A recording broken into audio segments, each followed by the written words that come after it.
So I got into the property management business by buying my own property, and in buying that property, it was under contract with another management company.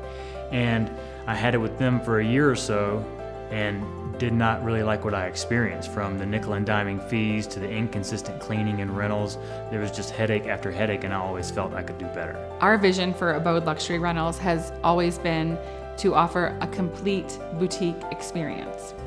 This business means the world to us, and we care deeply about what we're doing. And we do not end the day until all the guests and all the owners are tucked into bed and happy and dreaming about what they're going to be doing on their next adventure the next day. Trust, loyalty, and hard work are the cornerstone of our business.